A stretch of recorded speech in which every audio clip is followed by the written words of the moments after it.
Properties private limited వారి 7 hills future city ఇప్పుడు మన సాగర్ హైవేలో నమ్మకానికి అమ్మలాంటిది మన భూమి ప్రాపర్టీస్ లో రెవెన్యూ లైసెన్స్డ్ సర్వేయర్లకు అన్యాయం జరుగుతుందని చెప్పేసి కూడా ఈరోజు ధర్నా చౌక్ దగ్గర ధర్నాకైతే రాష్ట్ర వ్యాప్తంగా ఉన్నటువంటి సర్వేయర్లు ఇక్కడ రావడం జరిగింది.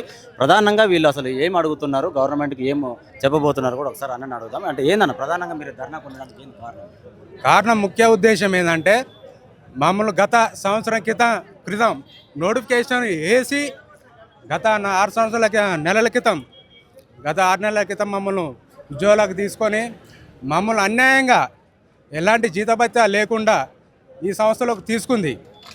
దీని మీదే ఆధారపడి ఆశలు పెట్టుకొని ఎన్నో కుటుంబాలను వాళ్ళకి పెంచి పోషించలేక బయట ఏ జాబు దొరకక దీని మీద ఆశలు పెట్టుకొని బతికిన వాళ్ళని ఈరోజు నడి రోడ్డు మీద కూర్చునే విధంగా ఈ ప్రభుత్వం చేసింది.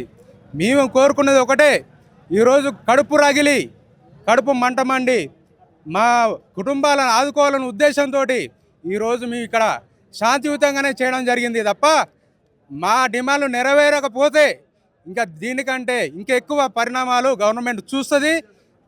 ఒక్కొక్క లైసెన్స్ సర్వేయర్ కూడా ఎంతకైనా తెగిస్తానికి ముందడి చేసి ఉన్నాడు. మీరు ఇక్కడ చూసినారు ఆల్రెడీ 6500 మందిలో ఒక్క చిన్న పిలుపు మేరకే ఒక్కొక్క డిస్టిక్ నుంచి దగ్గర 5 రమ్మంటే 50 మంది దాకా వచ్చారు. అదే 6500 మంది కనుక వచ్చి కూర్చుంటే ఈ ప్రభుత్వం పరిస్థితి ఏందని ఒక్కసారి ఆలోచన చేసుకోవాలి. సీఎం గారు, మంత్రి గారు వీళ్ళందరూ కూడా ఒక్కసారి ఆలోచన చేసుకోవాలి. మేము కష్టపడింది అంతో ఇంత కాదు. 3 నెలలు శిక్షణ పొందినాం, తరగతి గదులలో కూర్చున్నాం, ఫీల్డ్లలో తిరిగినాం, ప్లాటింగ్ రాసినాం, థియరీ రాసినాం, ప్రాక్టికల్ చేసినాం. 45 రోజులు ఎంఆర్ఓ ఆఫీస్ చుట్టూ తిరుగుతూ చుట్టూ ఉన్న మండలాల ఊర్లు తిరుగుతూ ఒక్కొక్క ఫీల్డ్ ఒక్కొక్క అర్థం చేసుకొని ముళ్ళనక, చెట్లనక, చేమనక, గుంటలనక, రాళ్ళనక, రప్పనక, ఎండనక, వానక తిరిగినాం. ఈరోజు కొంతమందిని అసెస్మెంట్లో కూడా తీసుకొని ఫెయిల్ చేసి ఉద్దేశపూర్వకంగా ఫెయిల్ చేసి కొంతమందికి లైసెన్స్ సర్టిఫికేట్ రాకుండా చేసినారు. ఇక్కడ లైసెన్స్ సర్టిఫికేట్ పొందిన వాళ్ళు కూడా ఎలాంటి ఆధారం లేదు, దిక్కు లేదు, దిమానం లేదు. అందరికి ఒకటే న్యాయంగా ఈరోజు గవర్నమెంట్ మా మీద ఆలోచన చేసి ప్రతి ఒక్కరికి న్యాయం చేయవలసింది కోరుతున్నాం. ఈ సభ ఇది ఒక శాంతియుతంగా మాత్రం చేయడం జరిగింది తప్ప ఇంకొకసారి జూన్ 2వ తారీఖు డెడ్ లైన్ విధించినాం.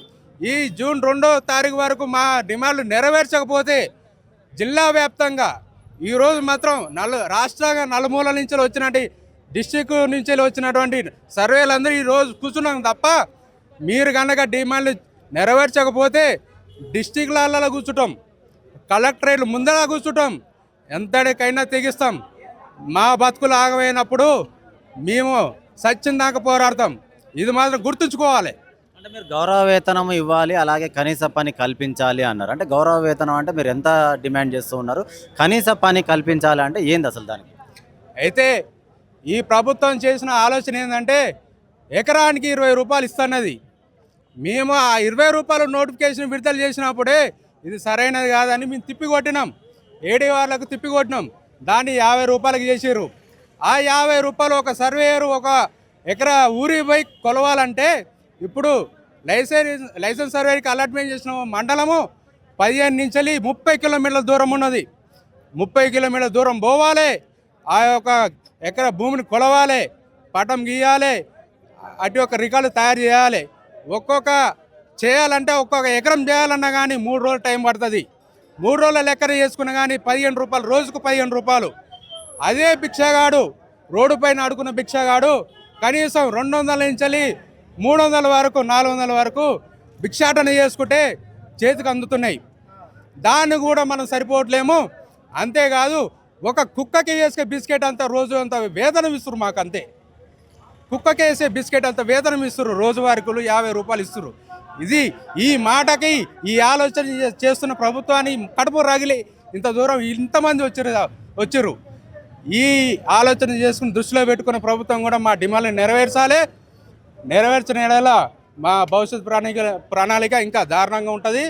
ఆ రోజులు కూడా ప్రభుత్వం చూస్తుంది. ఇంకొక విషయం అన్నా, మేము దగ్గర 35 37 సంవత్సరాలు ఉన్న వాళ్ళం. 2014 తెలంగాణ రాష్ట్రం వచ్చింది. నిరుద్యోగుల వల్లనే వచ్చింది. అది కూడా అన్ఎంప్లాయ్మెంట్ వల్లనే వచ్చింది. అది మనసులో గుర్తు పెట్టుకోరి. ఈ అన్ఎంప్లాయ్మెంట్ తలుచుకుంటే ఏం సాధిస్తాడో ఒక్కసారి గుర్తు చేసుకోవాలి. ఈరోజు ప్రభుత్వం కాంగ్రెస్ ప్రభుత్వం ఉన్నది.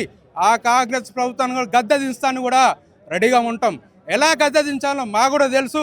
ఎన్ని వ్యూహాలు చేయాలనో ఆ విధంగా చేస్తాం.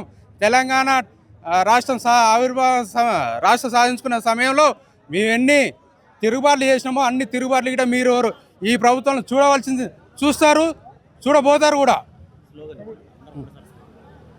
జై తెలంగాణ, జై జై లైసెన్స్ సర్వేర్.